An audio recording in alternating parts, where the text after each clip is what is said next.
Arizona Governor Katie Hobbs vetoed the budget twice and then tried a third time, saying she didn't like anything the Republicans were doing. Now that the budget's been passed, she's trying to take credit for everything the Republicans did. Let's go.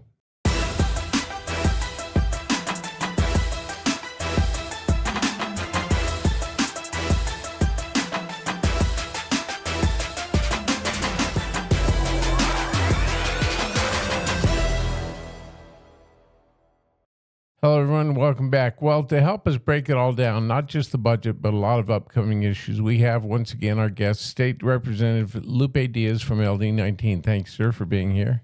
Thank you for having me here, Jeff. You found your way okay. You've only been here, 7 times? That's right. Well, I appreciate your accessibility and your response and being able to bring us up to speed. But yeah, let me tell people real quick. We're going to talk a little bit about the budget and how that all kind of parsed out. But we're also going to talk about what Lupe feels are some important priorities coming up for Arizona. The future of Arizona is going to be determined, he says, by 3 major issues: water, energy, and workforce development. And there are 4 ballot measures we're going to touch on: voter ID, same-day voter results or election results, protecting girls' sports, and preferential treatment based on race or ethnicity. So, Lupe, you've got a pretty good agenda to work on today. Where do you want to start? Do you want to give us a quick... Oh, also, we're going to talk about your election. that's right. Yeah, Your re-election, yes. That's right. We want to talk about our re-election as well. Where do you want to start? There's so much here to parse out. Can we just get a quick review of the budget and the highlights? Sure. Well, we did finally get a budget passed, and the governor did sign that. And the reason that she was signed it was because we were completely unified. You didn't need a single Democratic vote. We didn't need Democrats vote. That's right. And we had all 31 votes that we needed. We had a couple of members out, but we were able to get the 31 votes that we needed in order for us to pass that budget. There was not one Democrat on that budget, which put us in a very unique position because she could not negotiate anything out of the budget. That was it. That was it. Yeah, that was. We need to give people a little bit of background because you were here twice talking about the budget proposals. Right. And you had 2 proposals that she vetoed. Right. Then you went sine die. Then you went back. Correct? No, we did not sine die. We were able to get the budget where we wanted it. She started negotiating again with us, and then we were able to work we worked, and then we were able to get that passed. And the thing that we did that was really unique, because we were at first, Republicans were not unified at all. I mean, we were fighting with each other over issues, and give me an example of one issue. That was a real sticking point. There were some real critical issues. The HER fund. Mm-hmm. There was the HER fund, the Critical Access Hospital Fund. One of the things that I did is I went ahead and as we were talking, because we were in the cage and they were we had to remove some things in order for us to be able to come up with a $1.4 billion tax cuts. That means that we had to remove that amount of money from the operating budget in order for us to be able to pass the big beautiful bill, the conformity bill. Mm-hmm. So there was a lot of cuts that were taking place, and one of the things that I did was, no, we can't do this. We can't touch this one. We can't cut this one. And not only did I verbalize that, I had a pad of paper, and I was writing these things down, and I was handing it to the guys that were going to be making the decision in the final cage. Don't touch this one. Don't cut this one, and we were able to keep the Critical Access Hospital Fund in there. But everybody was trying to get some of that, trying to keep the most essential things in the budget. There was what finally brought the rest of the caucus in line? I want to give the speaker all the credit for that one right now. Well, speaker and his team, because during the negotiations we had. Because I know this was pretty sticky. It was sticky. I mean, trying to get all of us united, and there was one person, Justin Olson was holding back, and it was really great to be able to see how the team really worked, because we were in the cage, we were discussing some things,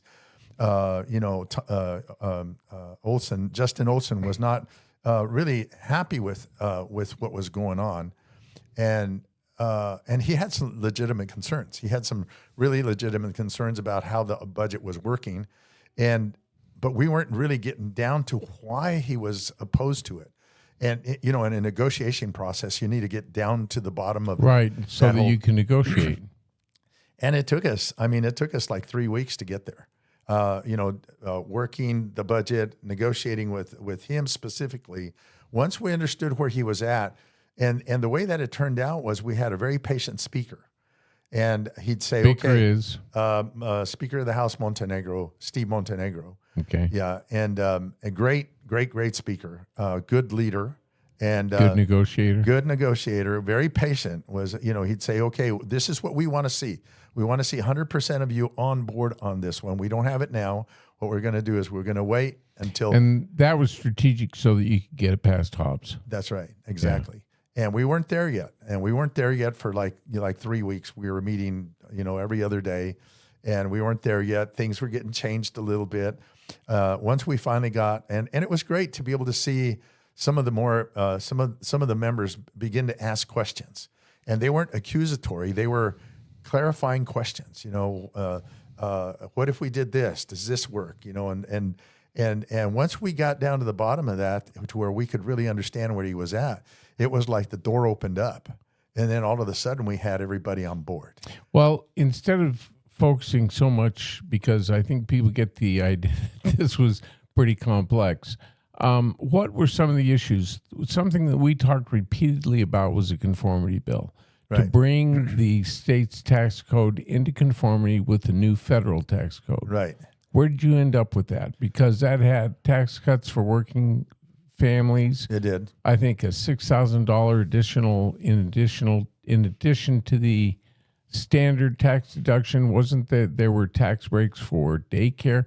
So just quickly, tell me the highlights of the budget. It was finally passed. The conformity budget really helps a lot of families, and that's in serving at the state. That's one of the things that I look at is we affect the lives of almost 8 billion people.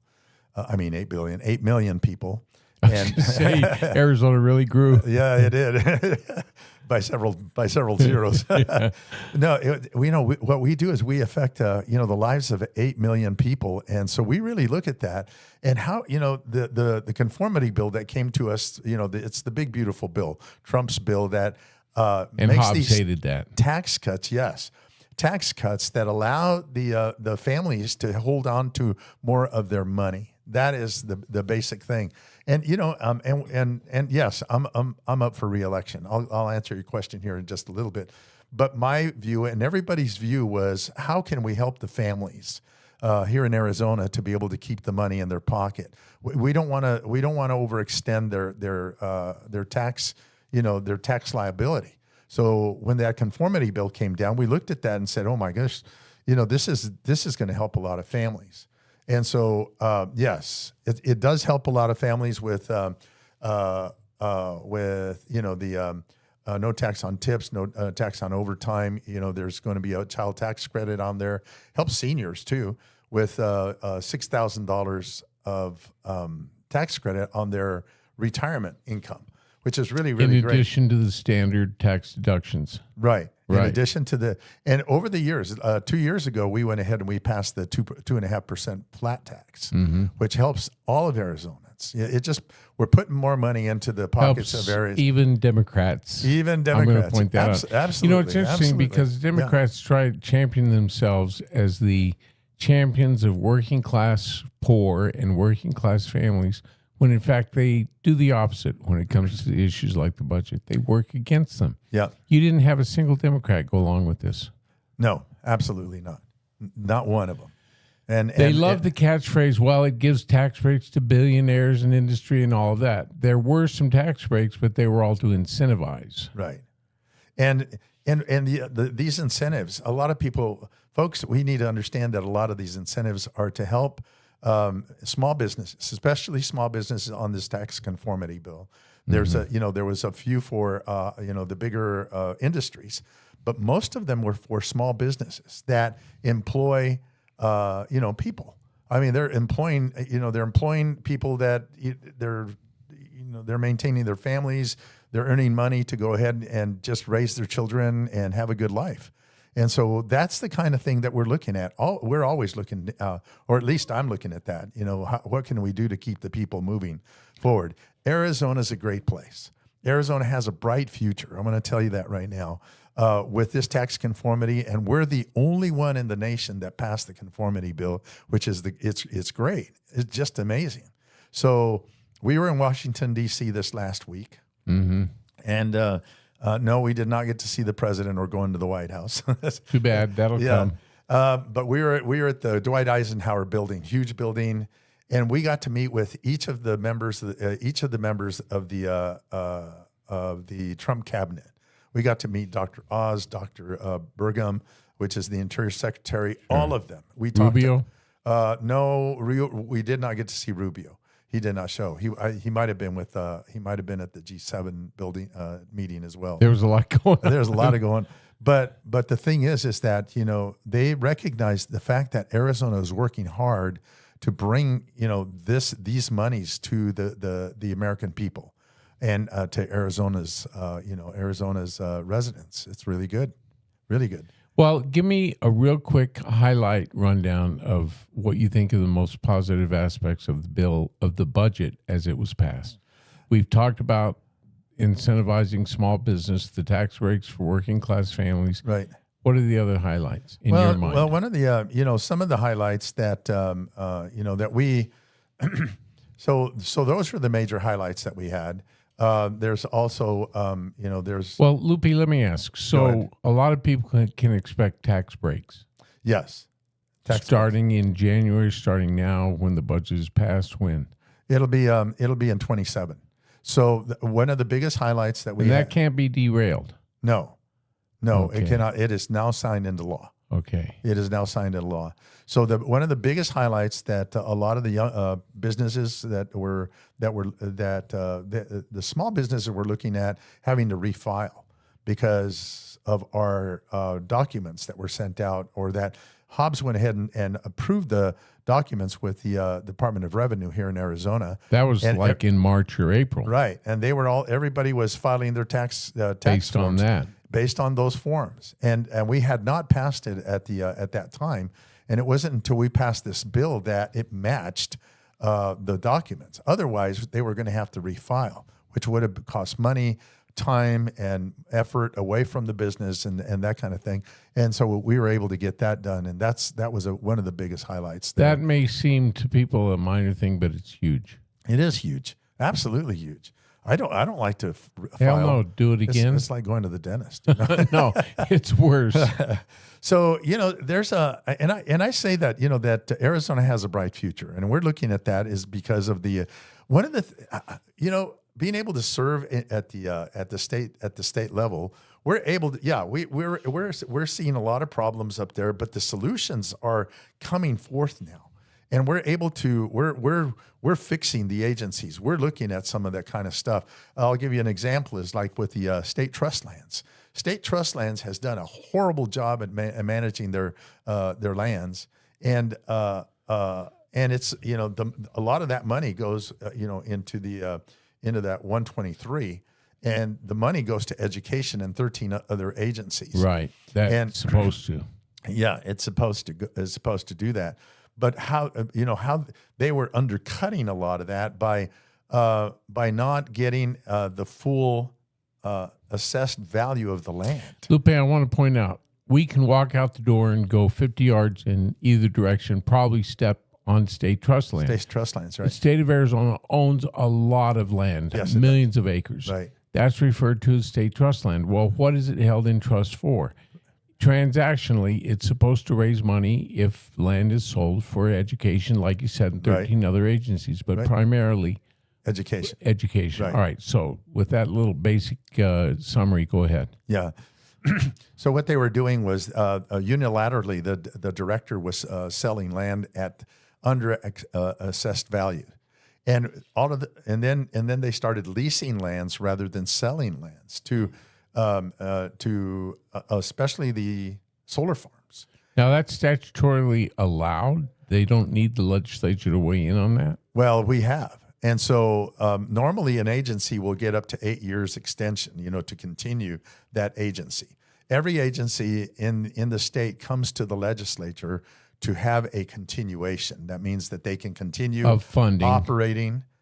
They have the authority to operate and also receive the funding if we deemed that they need the funding. The state trust land funding. Okay, the state trust land funding. This year we cut them back down to 4 years instead of 8. We gave them More of a review. It'll be a review, and the attorney. So the attorney, not the attorney general, the auditor general. The auditor general will come in and look at them, but we're going to have a review in 2 years because they've done such a bad job Of all state trust land allocations, I guess. Well, The review, it'll be an audit. it'll be an audit. It'll be an audit, and they have not done what they have not. In fact, they came into committee to a hearing, and the director said, "quote unquote," I think I can do a better job than what is in the statute. Really? Well, we'll see. Oh no, we went ahead and we passed some bills that said that she had to do certain specific things, and it got passed. I mean, those have gone through. So she has to form a commission that does not allow her to sell land unilaterally. She has to have a commission moving along with her on that gives her a little bit of oversight and accountability. Does that go into effect immediately? That'll go effect in 90 days. Okay, Yeah, good. it's one of those 90 days thing. So it's accountability. It is bottom accountability, line. yeah. And the thing that's exciting. And Democrats were not in favor of that. Oh no. They think that they can do anything that they want. Yeah. So, and the thing Democrats is, don't want accountability. they don't want it, and they don't act like they're going to be punished for it. They just move on, and they'll look you right in the face and say, "No, we're going to do it this way." Mm-hmm. And I'm thinking, you're just breaking the law. What you're doing. I've learned they don't care. They don't care. Honestly, they don't care. And so, for Arizona voters, I think that it's really important that we get out and vote and get the Republican members of the House back into the offices because, Arizona is a purple state right now. And there's several districts that are Toss-ups. They're swing districts, and they can be a toss-up. And we could lose the House and the Senate. And if we lose the House and the Senate, we will be Steamrolled. It will be everything that we fought for: First Amendment, First and Second Amendment, your privilege of it. Well, your right. Excuse me. Your right to educate your children. School choice. Everything you're protecting your children against in schools and stuff like that, it's going to go out the window. Transsexual education, all the rest of it will be back. All of it's going to be back. It's going to be crazy. It'll be crazy. And your taxes will go through the roof because they've got a lot of social programs that they want to promote. Well, congratulations on getting it past Hobbs. Let me just say that. Oh, that was great. Yeah. It was great to see. Well, that. you boxed her in. We did box her in, and part of the and we knew that we were going to do that. So we came up to about 95% of the budget, and we reserved a little bit to where we could actually say, "Hey, we'll give you this, we'll give you that." A couple of things that we did give her was child care for working mothers or families. Mm-hmm. Child care. We were able to give them a certain amount of money. We were able to continue a program. That's a good thing. Yeah. And we were able to, and these were the social programs that they wanted. We were able to go ahead and give them money to continue the trans. So there's a transition program for foster home children that are coming out of the foster homes, getting into adulthood. You just don't throw them out there and say, get a job, do whatever you got to do. So there's a program that helps them transition. We're able to support that as well. So we put money into that. It makes its common sense. Yeah, there's some good stuff in there, and and then there was other things that were just kind of a one-time thing that they wanted to be able to see. And yes, she's taking all the credit for it. Oh, totally. for the 5%. You ought to hear the ads. I've heard. Oh my gosh! I've heard some of the ads. Yeah, I've saved everybody is essentially her message. It's an election year. Yeah, People I know. will lie, and it's important that you vet those that are running. I think that I am trusted and proven in my service at the state level. And I number one, I serve the Lord, and it's important for me to be able to serve Him first. For those who don't know, who may not have seen one of our past podcasts, you're a pastor. I am a pastor. You have your church. Yes, and and I'm also Grace Chapel. Grace Chapel, and because I've been trusted, I'm also the chairman of the ethics committee there at the House. And that's because we as Republicans should be able to live on strong morals and principles that govern the people. There's a lot of people that don't trust what's going on with government, and government is actually the administration. We're the representatives of the people to the government. People are ultimately the government. Well, they need that's to right. realize that. Yeah, they are ultimately the people. The people are ultimately the government, which they elect. We're a representative government, which means that they elect the representatives to represent them there at the House. So let's talk specifics here. You said the future of Arizona hinges on three things. Let's take water first. Yeah. Mm-hmm. Why? Well, and how? Well, right now we're the water is really critical. Where you have water, you have life. Right. When you don't have water, you're done. Everyone realizes it's a limited resource. It is a limited resource, and but if managed, we've got plenty of it. That's right, and that's true. I mean, that's absolutely true. So one of the things we do have the Department of Water, the Arizona ADWR, the Department of Water Resources, and they do a lot of work along with the universities. They're especially the University of Arizona. They double check a lot of the things that's going on in the government, especially on water supply that we have. Now, and the difference here is it going to be governed? Is it going to be managed by the government, meaning Katie Hobbs or someone like her, and Attorney General? Is it going to be managed by them, or is it going to be managed by the local people? Okay, which we can create water districts, and once we get to know the water, availability and that kind of thing. But everybody has to stay open to all the options that are out there, because one of the things that we can do is we can miss an opportunity. And I'll give you a good example right now is that there are three. I don't know the first two, but I know that there are three aquifers that have the largest water reserves in their basins. Yeah, Wilcox is number 3. Really, number 3. But we have a lot of water in Wilcox. We do. It's just that it's deep, and individual well owners cannot get down to the 20 or the 1,500 foot level, or the 1,000 to 1,500 foot. Well, level. Isn't that a third level aquifer? In other words, there were 2 aquifers above it. It is. Yeah, there is. So you have your surface water, your groundwater, and then you have your deep aquifers, where you really get that kind of water. And one of the things that the dairy did, is that they wanted to build get a water district going out there, but people weren't open to that idea. I thought that was a great idea because they had the resources to go that far, and they had the resources to build the district. I mean, this is piping, pumps, tanks, piping into the homes, that kind of stuff, into a certain area out there, and standpipes where people could actually bring trucks and then have water delivered to them if necessary. But they weren't open to that idea. One of the things that you find when you go to the legislature is you don't have to agree to everything, but you need to hear every idea. You need to at least look at it and say, that makes a sense, or no. You really have to stay open. Well, Lupe, you're saying that the future of Arizona is going to hinge on 3 things, water being one. Right. Are you optimistic that we can manage that resource? I am. I am. There's some proposals right now. Now that we've gotten to the point with the Colorado River Compact, that where there's 7 states, the upper basin, the lower basin.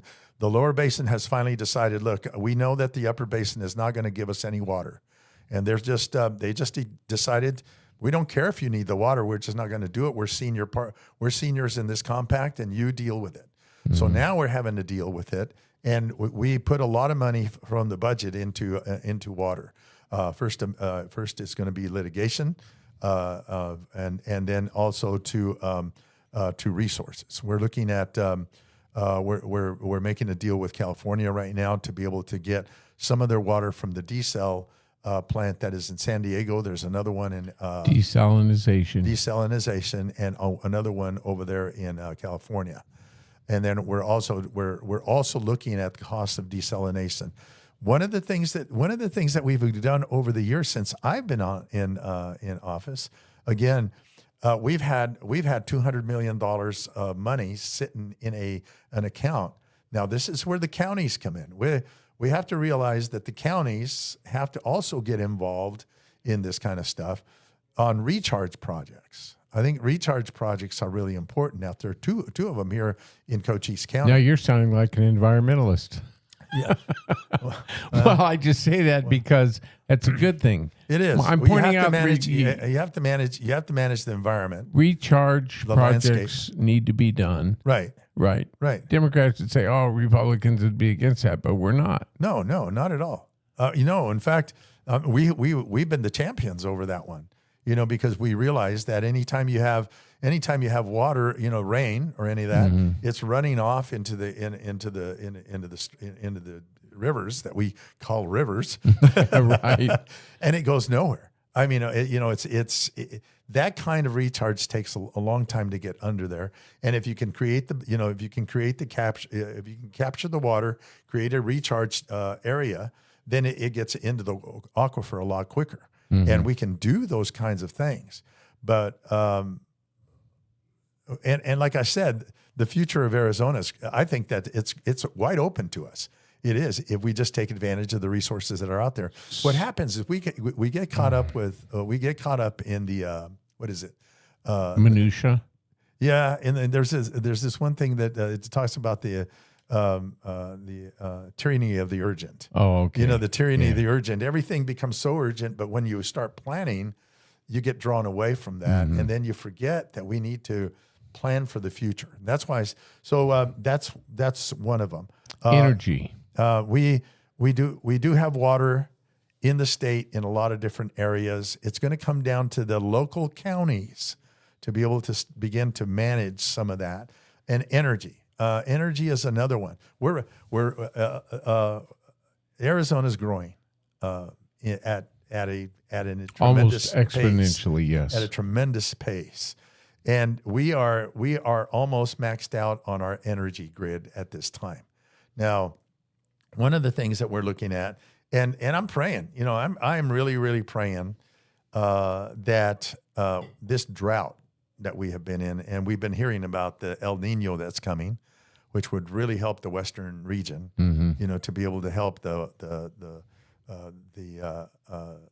Colorado River and the dams that are out there, mm-hmm. Hoover Dam, Hoover, Meade, and some of the other ones. Well, I think a lot of the lakes that depend on the Colorado River, I know Lake Meade is at like 60% capacity. It's right. really low. And the reason that's important is because of there's hydropower behind some of these. Right. And so we need to be able to look at that. So we're looking at energy. And one of the things that we're really exploring into is the SMRs, the small nuclear reactors. Right.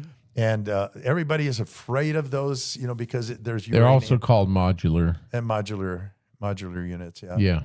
So we're looking into that right now. And the people, we the people need to be open to ideas. Express our concerns, but then come up with solutions. Small nuclear reactors are very successful. They have been operating our Navy in submarines and aircraft carriers, mm-hmm. and safely. They've been carrying them very safely. And so with the small nuclear reactors, we need to look at that and provide the energy that we're going to need in order for us to have the jobs that support our families, that allow us to raise our children. We have to look at it that way. Well, here's Instead of opposing everything, we need to stay I open. just need your opposition to the idea of a modular reactor. Right. Here's where people are going to say, "Oh, well, we don't need to do that. We can put in solar and wind, intermittent." Right. They're so restricted as to what they can provide, and to equal one nuclear reactor modular Right. that can power an entire community Right. would take tens of thousands, if not hundreds of thousands of acres of solar. Right. So absolutely. that's not an answer. No. Solar and wind can augment traditional generation, but it can't replace it. No, it cannot replace it. All right. It So cannot. and workforce. and we're moving and with energy, we're moving back to coal, which is a much cheaper Yes. energy. I know that gas has been okay, but they've been trying to retire a lot of that. And workforce. I think that one of the things that we're looking at with workforce is, again, we need the STEM programs, the trade where where our generation is being trained in the trades, and that would be carpentry, all of the construction kind of, and engineering and things like that, for construction and mining. I think those two are really big. We need to really begin to focus our education on helping Arizona grow. That's why I think we have a bright future ahead of us. And Well, what you're saying is less emphasis on the college track, more on the trades, and support those programs. right. Well, there's a lot of the junior colleges that are really offering a lot of good programs. It's the universities are the ones that are pulling a lot of the educational funds at the higher level education, and the workforce that we need. We're going to need to, and there's a lot of it there. There's a lot of institutes out there, like you have Goldwater and Madison and different institutes out there that are looking at how, what kind of industries are growing and what kind of workforce do we need today. And a lot of that, we're going to be getting into that whole, some of the construction, the welding and all kinds of like that kind of stuff taking place, but also engineers, electrical engineers. Science, technology, engineering, and math. Yeah, that's right. STEM. The STEM programs. So, Well, you're saying in all of the above approach is what we need for the future of Arizona. and we're all looking at it. We're looking at it. Excuse me. You're fine. We're looking at it. We're looking at the future of Arizona and planning as we move along and maintain the services of Arizona to the residents. And that's what it takes. I'm excited about Arizona. I love Arizona. It's great to be out there and You're certainly passionate about what you're doing. representing the people LD19, out there. yes. LD19, yeah. So let me give you some direction on where we're going to go from here. Sure. We've got several referendums or ballot measures that voters will decide on. I want to cover at least 4 of them. Mm-hmm. Then we're going to talk about your reelection campaign. Okay. All right. Sure. So voter ID, Right. same day ballot counting, Right. election results, Right. protecting girls' sports, Right. and preferential treatment in terms of race or ethnicity. Right. Let's take them in that order. Voter ID, what's that referendum going to focus on? That one is going to be, and that's going to require. And how's that going to work? With that one, as far as the way that I understand that one is going to be requiring of course, a voter ID. Citizenship. The voter ID is proving citizenship, not just residence. So you have to prove citizenship. So this is going to give voters a chance to make that a requirement. Oh yeah. So That's the bottom line. These initiatives are going to be on the ballot. We're mentioning 3 out of the 4 that are already We're talking up there. the November ballot. We're talking November ballot. There may be as many as 9. We're still at the state legislature, along with the House and the Senate, we decide which goes to the ballot. I know these are 4 key. We don't need the governor for this one. Right. This goes directly to the people, and so these two. So voter ID. proving citizenship is going to Going to be on the ballot. It's going to be on the ballot along with the same day voter Election results. Results. So that means that the same day. So how that's going to work? It's going to be bringing precinct voting and counting right at the precinct level. Not all counties are the same. So like we have voting. We have precinct voting. Places. We don't have a voting center. If we had a voting center, we'd have to go to Bisbee. Here we have the precinct votings and not all counties are the same. So that would be the same day result. Wherever you're voting at, they will tabulate it there. They will count it. It'll be machine tabulated, and then they will be able to give you results over to the recorder. The recorder will take that on the same day and then report it. Lupe, when I was in my 20s, I was a stringer for the Associated Press. Mm-hmm. I covered several elections from Bisbee, and that's how it was done. Right. And the results were, by 11 o'clock, we were going home. We knew what the results were. Sure. Yeah. Yeah. And there's no reason it can't be done now, especially with machine tabulation. Right. That's right. Right. All right. And the other, and part of that, you're going to see that there's no connectivity. There's no connectivity on the tabulations, machines, because that was a concern that was there. That one I'll have to look up, but that was one of the ones that connectivity meaning internet, so people can screw with the results. Yeah, that's right. Okay, so protecting girls' sports. This will be a referendum for the voters to decide on. Yep, the voters are going to be deciding whether men are allowed in the girls' restrooms and that kind of stuff, along with competing in women's sports. If this is one issue that I just don't understand why people don't get it. It's so common sense, right? And it comes down to your sports associations. You have every state has a state sports association, and they're the ones that are allowing this kind of stuff or not. Now, what we're doing is we're going to give it to the people to say, no, we're not going to allow that to take place. What they're doing is these young men are dressing up as women and identifying as women and competing in girls' sports, and that should not be allowed because their framework, their everything about them is much larger. They have the greatest advantage. Except their brains. I think that's true. That's true. And so the voters are going to be and I think that one's going to pass right along. Well, I hope so, because it's just such common sense. All right. Right. Preferential treatment based on race or ethnicity. What's the issue there? The issue is that we're not going to be carving out special programs for any special people. It could be if you're identifying, it could be sexual identity, ethnic identity, race, race, and there's a lot of preferential treatment programs that are targeting, the tribes, and then the cultural cultural kind of things. We mentioned the LGBTQ community. That they're victims. Once you create a victim, then you can create a program. Mm-hmm. And we don't want to do that. And those are the kind of things that we don't want to see on that one based on race or ethnicity.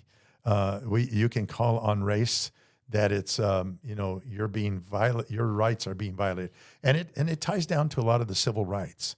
Everybody's taking on the civil rights, and then they become victimized, and now we're having to create programs to support them. Mm-hmm. And giving them special treatment in colleges, for special classes at discount rates and different things like that. And no, we can't do that. America is based on merit, not on race and or a preference on race or ethnicity. What we want is to continue the meritocracy. That's right. Yeah. We do. We just want to make sure. I never fell into that game.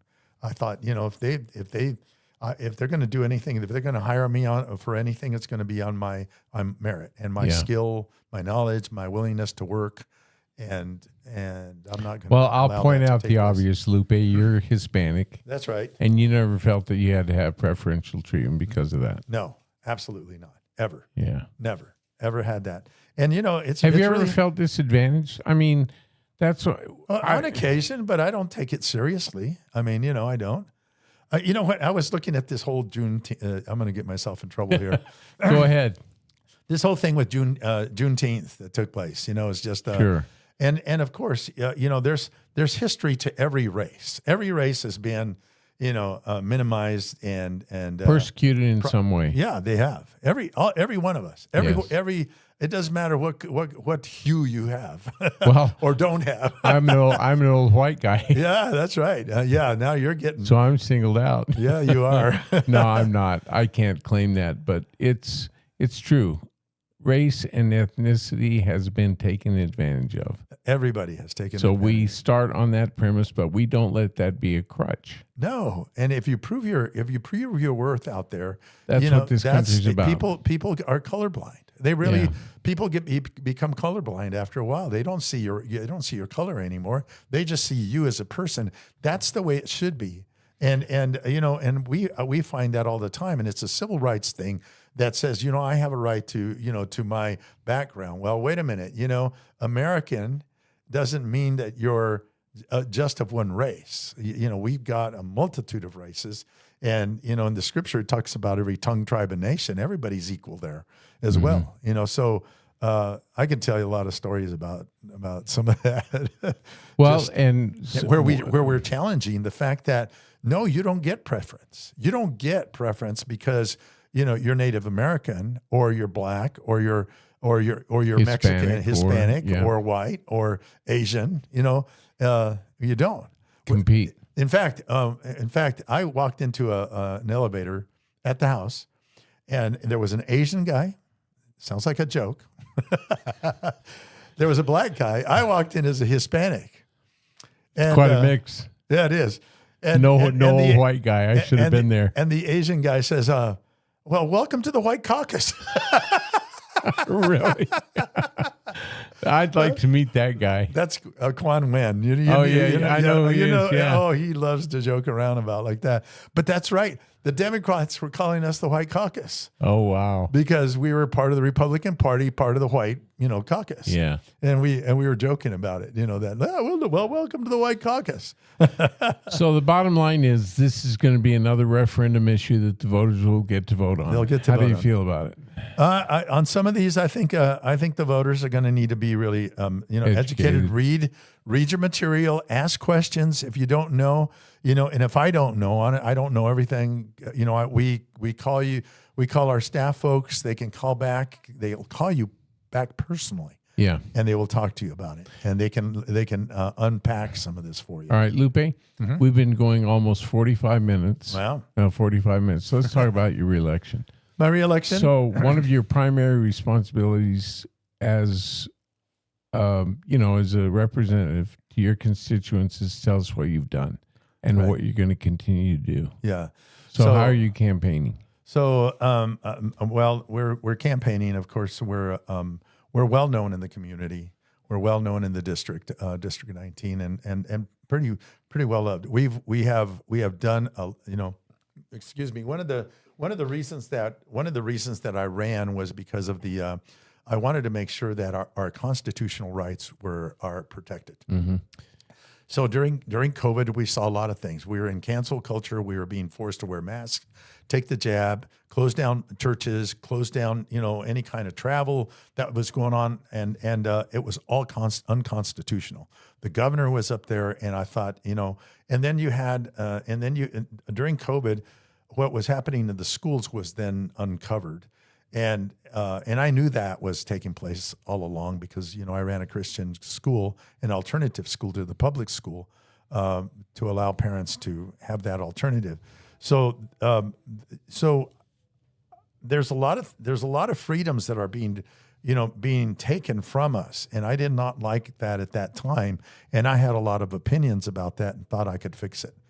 Now, and so I stepped into that position and have been very vocal in that area. Now, well, I know you're a constitutionalist. You're a bedrock supporter of the Constitution, the Bill of Rights, absolutely, and freedom of religion. That's right. obviously. So So freedom of religion is number one. If we don't have the Bible and faith, speech and religion. well, if we don't have the Bible first, we don't have a constitution. Our constitution, the authority does not come basically from the people. It comes from the Scripture. It does. Because it's based from the Scripture. Because the Scripture tells us that we're created in the image of God and that we are autonomous, free will, able to choose for ourselves what is best for us. This is what the Bible says. Constitution says the same thing. Each person gets to choose how things will work out for them. So what we're determining, in case people haven't figured it out, is the basis of your beliefs and why you jumped into politics. That's right. So the next thing on the hierarchy, or if you're looking at the hierarchy, then you move into the family. The family is the next unit of government, because the father and the mother, you're able to determine what's happening in the family. That's the way our society is built on a biblical model that says the father and the mother are the ones that are raising the children in the way they see fit. That's why school choice is so important. That's why the Fourth Amendment. You have a right to your property. That's you. You don't have to let a law enforcement in if you don't want to, or any other agency representative on your property. That's why. So the next step is the family. The next step over that is public safety that allows us to live in peace. And so those, there's in my mind, there's that hierarchy that I have that continues to move forward. There's, public safety that allows then now society to be able to operate and me be able to sell my goods, my services to other people. And so it continues to move forward. And so that's, the basis of my campaign. And when I say that, that Arizona is just in a great position, I'm looking for solutions, and it's great to be able to see that. And I'm also there for the people. In fact, I've helped people with state trust lands issues. I was going to say direct benefit to constituents. Absolutely. If constituents don't realize that they have power through their state representative at the state level, at the state trust lands, I've dealt with two issues with state parks and state trust lands with ranchers. I had a rancher that was that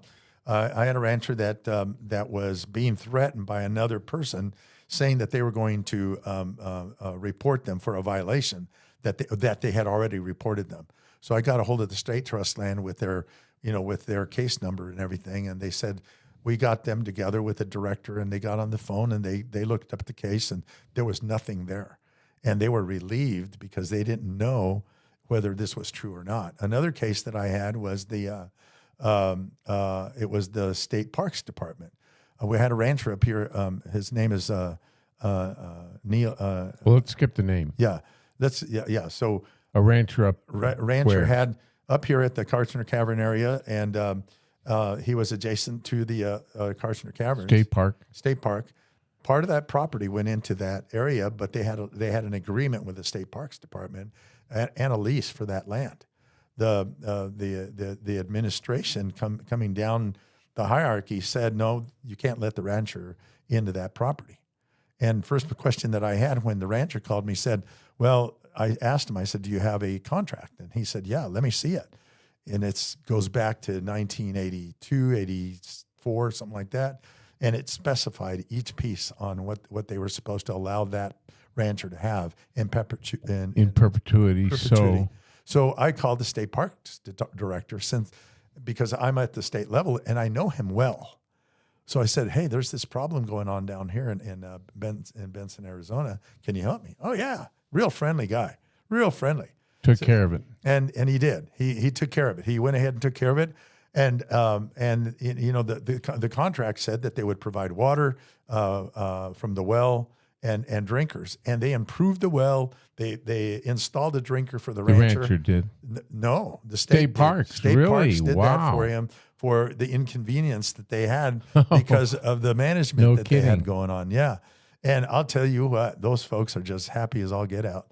And so that one, the other one that we had, there's a the Cox communication here has a big line that runs through the Benson area. Right. Huge lines. They're that big around, and there were six poles. There were 4 poles.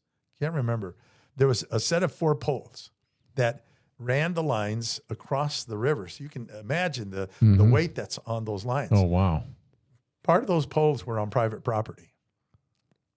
Okay. And the lines started pulling those poles down. Okay. I mean, they were leaning almost at a 45-degree angle. The guy had called the company, and he finally the property owner. The property owner called me, and I went ahead and I got a hold of our staff members, and I said, "Hey, I've got this problem with a constituent." I said, "What?" So they said, "Oh, we'll take care of it." And so it was the policy advisors and our attorneys got a hold of that, got a hold of Cox Communication before we knew it. Put the new poles in. And so that's the kind of thing that I'm really running on. I'm here to serve our constituents or the people of District 19. Directly or indirectly, either way. That's right. Directly or indirectly. And you can count on me. I'm going to go ahead and I'm going to preserve your rights. I'm going to, and constitutional rights. They have to be constitutional rights. I will do everything I can. I'll fight hard for our people to be able to make sure that we have the kind of lifestyle that we need, and we're free to do it, and that we're all working together on this thing. So yes, I'm running a campaign right now. You see the signs up everywhere. My palm cards just went out. I'm trusted by a lot of people, and I'm proven. A lot of people trust me because I am a pastor. Some don't because I am a pastor. But most of the people trust me because I do. I've got a good track record. And yeah, I think you do. Yeah. Well, from my perspective, Lupe, one of the strengths that you carry with you is your faith, but it also guides you, and I respect that. Right. And I also think you're one of the most accessible politicians I've ever known. Right. You really are. I make a phone call, I have a question, whatever, you're always there, your staff. Sure. Boom. Right. No red tape. Right. And you want to be able to keep that. I have a lot of the connections up there at the state level now. And honestly, I don't understand, I just don't understand Republicans running on Republicans, especially if you have a good one. I just don't understand that kind of move that's taking place. You will have a selection of 3 of us for the state house. You want to vote for 2. You're being encouraged to vote for 1, but you want to vote for 2. You want to vote for David Gowan and Lupe Diaz when it comes down to your early mail-in ballot. Most people will vote mail-in. They'll receive an early ballot, right? And you want to vote for 2 of us. That's going to be David Gowan and Lupe Diaz in the House. And I'll vouch for Gowan. That's right. Yeah. And Gail Griffin. And Gail Griffin for the Senate. Yeah. We have been 3 of the strongest leadership representatives, I think, that there are in the state come from this district. That's true. And you don't find what you have here in LD19 in most districts, because we are a team and we work together. I was going to say cohesive. Really cohesive. I mean, we really work together for the district, and we do everything we can to protect the district, and that's obvious. And it's been reported as a negative thing, but it's not. And we're trusted. We're proven, and our record shows that we're doing the job that we need to do, and to replace us and get someone new in there, it's going to just throw everything off that way, and it's going to create chaos out there, and you don't want that. No, you don't want that. All right, Lupe, I think on that we'll go ahead and wrap up. Sounds great. Been going almost an hour. I'm looking forward to the primary. If you want to know more, go to lupediazaz.com. Donations are always appreciated. And yard signs. And yard signs. You brought a few in for me. I'll be they're in the car. I'll have to go get them and bring them in. So, yeah. Well, I don't know if you saw, but I already have one. Oh, okay. Well, Yeah. That's just one. That's just one. You're going to need some for your friends and neighbors and everybody. Put one on your doghouse. I'm going to be busy going around putting those signs up, but thank you for bringing those in. I appreciate that. No, really. Yeah. And people, it's we an do. endorsement. It is an endorsement. And folks, it's a team effort. What we're doing together, it's you, the people, are the ones that put us in that place, and we represent you in a great, wonderful way. And I'm looking, forward to. We have a great state, and there's a great future for Arizona. On that, we're going to wrap it up. Lupe, thanks so much. Absolutely. Appreciate it. Thank you. All right, ladies and gentlemen, my guest saying we've covered a lot of material. I realize it can be a little bit overwhelming. So if you're still with us, thank you for sticking around for this wrap up.